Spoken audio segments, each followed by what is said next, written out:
Hi everyone, I am Angela Cruz with Smokey Hill Designs and welcome to part one of our big series about how to make earrings. If you are new to the laser world, if you are just new to doing earrings in general with your laser, or even if you already make earrings and are just looking for some new ideas on different ways you can do them, this is the series for you. So today I'm going to talk to you about material choices, what materials you can use for earrings, and then I'm going to have some other videos about things like what findings should you use, what other things, how exactly to assemble them, some more different examples of different earring types that you can make.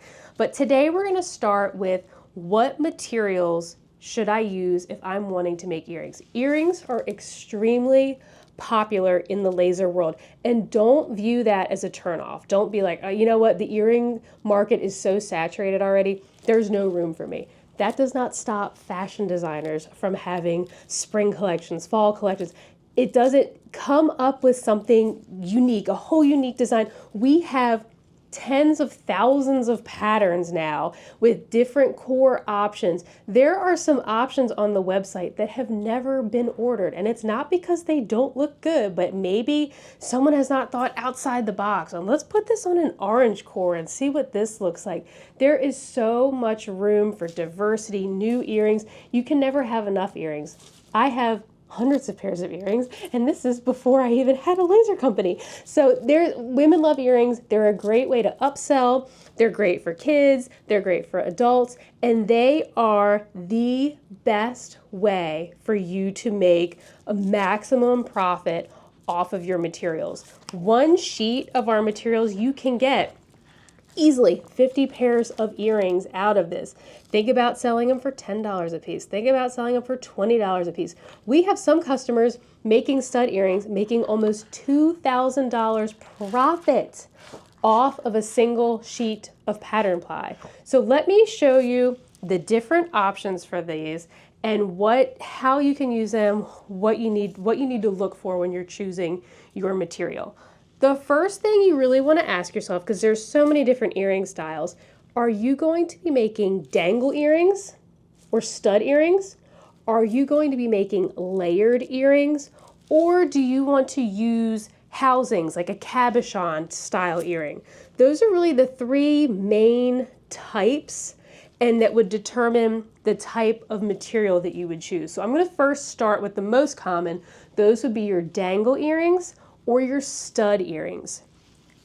For these, by far, the most common thickness chosen, I'm talking like 99% sold, is 1/8 inch. 1/8 inch material is the most common choice for dangle or stud earrings.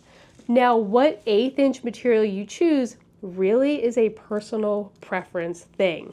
You can use anything from 1/8 inch true plywoods, and you can see all of these on our website. I also have added, for all of these different types, I have made individual videos talking about that style or type of material, so you can learn a little bit more there. But 1/8 inch plywood, you can make wooden earrings. Here's a set of wooden earrings. Obviously you can have any number of designs with these, but just a plain wooden earring.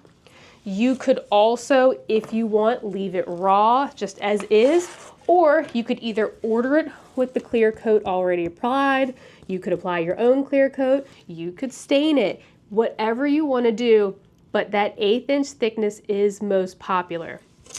We do also have 16th inch, which I'm going to talk about here in a second. If you are going to do a layered style earring, that's probably going to be your better bet, but I'm going to get to that in a second. But 1/8 inch for these, 1/4 inch is a little bit too thick. Think about it, the thicker that they are, the heavier they're going to be on the ear. So if you are going to make giant earrings, maybe going with something even thinner is a better option, which we'll discuss. But even these, which are very big, are very light, and I have these on a hoop for these. Okay, 1/8 inch as well. If you don't want a true plywood, any of our eco woods will work as well. Lots of you are making the eco earrings. These are great, especially if you're going to paint fill. You don't have to paint fill. MDF core is fine for earrings. Don't freak out about that. And if you want to watch a video on that, I actually soaked an earring in water, didn't have a problem with it. If you're just caught out in the rain, not a big deal. Eco colors in 1/8 inch work well for earrings, as well as acrylic. So you can use your regular just raw acrylic. You can have the mirrored acrylic or any of the pattern ply acrylic. And I have a couple examples of that here as well.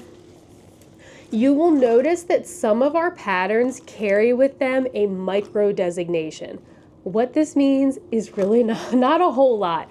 Back when we were starting and we only had a few patterns, we used that to differentiate the larger versus the smaller. We have so many patterns now that we sometimes use the micro terminology and sometimes don't. There's not really a standard size for what we call micro. You'll just know that it's a little bit smaller. It just means that there's probably 2 different variations of that pattern. One is larger, one is smaller. I see on the Facebook group a lot of you commenting like, is this available in micro? I can't make earrings if it's not micro. That is not necessarily the case. So, for example, just because it doesn't say micro does not mean that it's not small enough for earrings. So here we go. Here's the same pattern in both micro and then in the regular larger scale.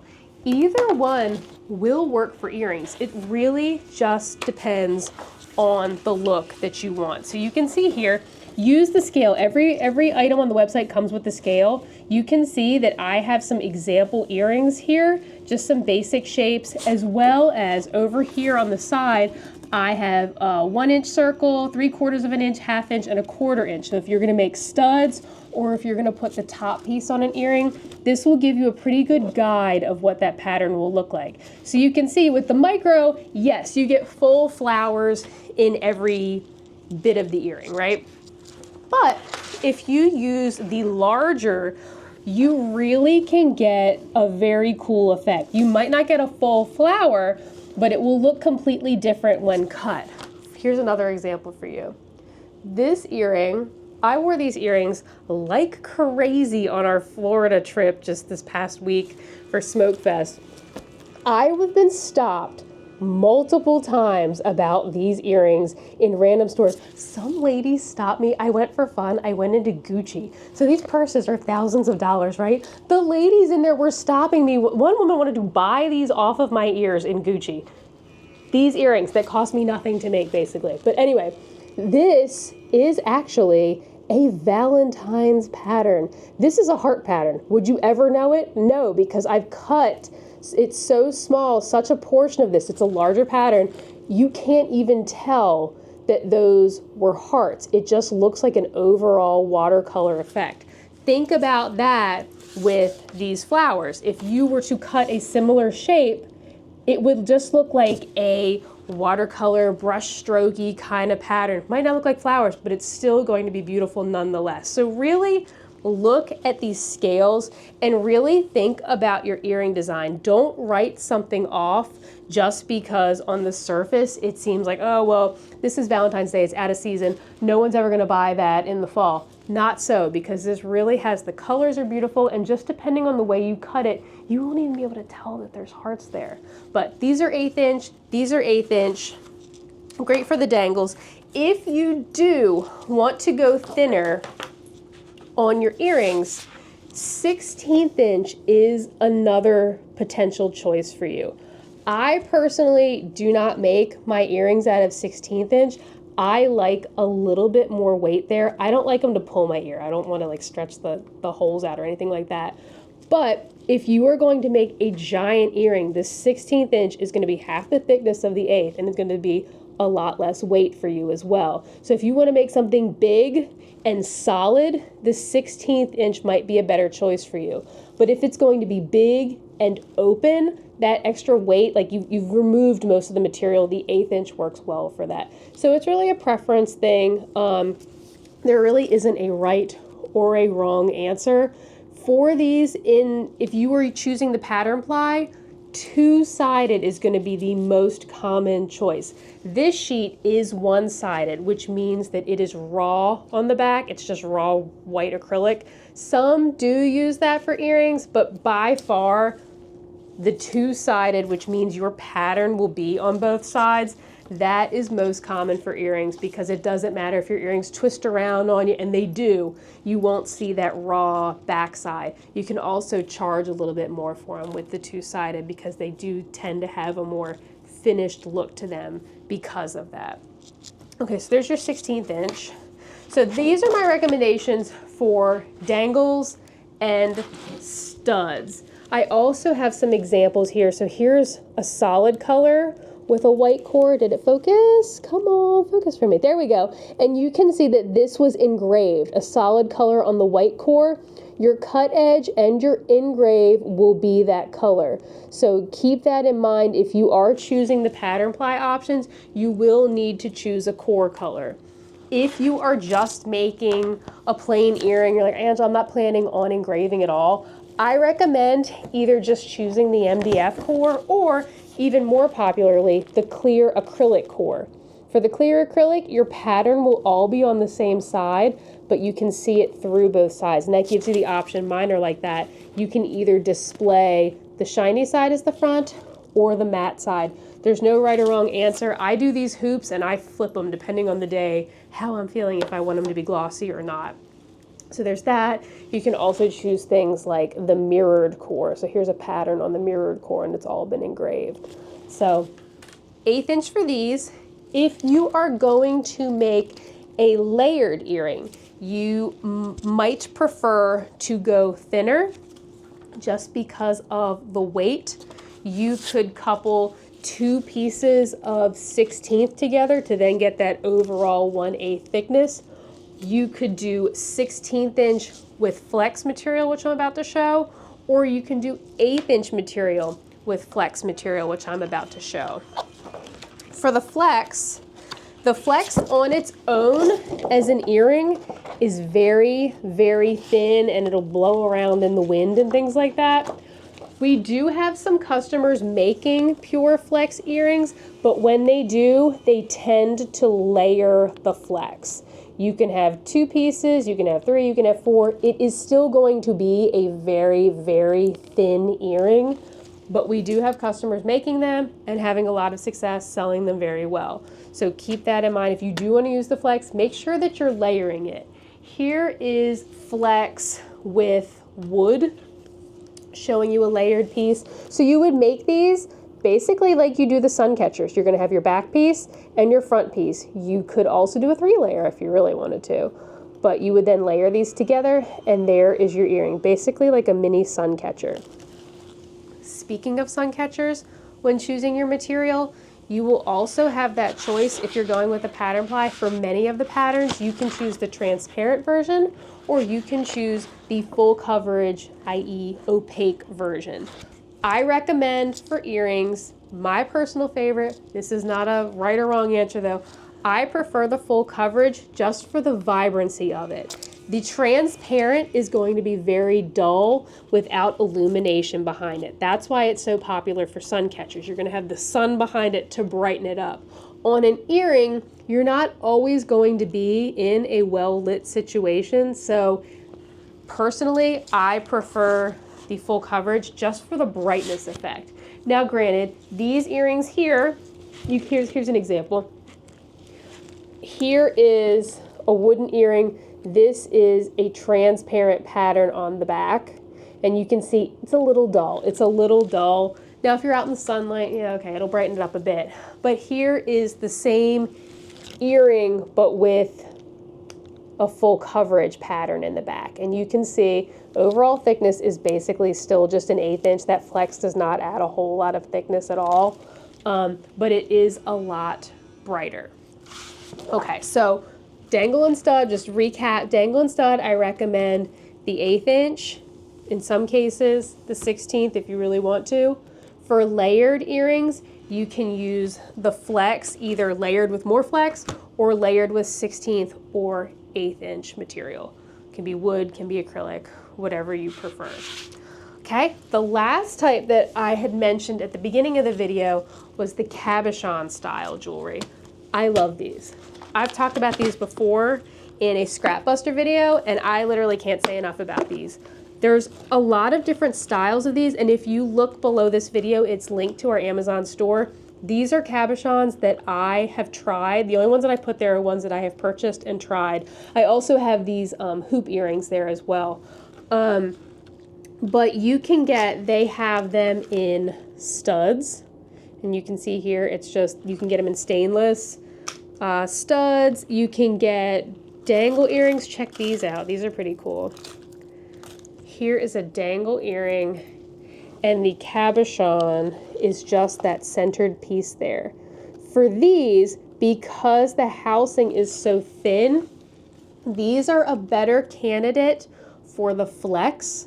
You can use the flex without the adhesive and add your own 3M or Starbond. Check out my adhesive video. I've got an adhesive review video as well. Or you can choose the peel and stick flex and stick it in there. That's your choice. 16th inch works really well for these as well. And I have also used 1/8 inch. It just sticks out from the top a little bit. And that Scrap Buster video, I believe I show different styles because I have cabochon rings and all that. Oh, here you go. You can see here's what 1/8 inch looks like. Come on, focus for me, please. But the 1/8 inch, come on, focus, in the cabochon housing does stick up, just, there we go, sticks up just a little bit. If you want to be able to put the actual glass cabochon onto the top, you're going to want to use the flex thickness. Anything thicker than that, it doesn't fit right. It won't fit in the housing. You won't be able to glue it in there. So you're going to want to use the flex if it did come with a glass cabochon, and you do want to use that. So remember that. But you can use, look, they even have clip-on earrings for, like, you know, if you don't have your ears pierced, or you have my daughter, she hasn't gotten hers done yet. As much as I begged, she hasn't done them yet. But so she wears the clip-on earrings sometimes just to sort of get her feet wet in the jewelry world. But they have lots of different styles in gold tone, silver tone. You can get the stainless steel, you name it. And these, you're going to want to choose the flex, or you can go with the 16th or the 1/8 if you don't mind it thicker. But that's just another style of earring that you can do. All right, so I think that pretty much wraps it up for just what material you want to choose. What it really boils down to is what do you want it to look like? What style do you want? Do you want a nice wooden look? Do you want an acrylic look? There really is no right or wrong answer. And another thing to consider is that the exact same earring cut out of different style materials completely changes the look.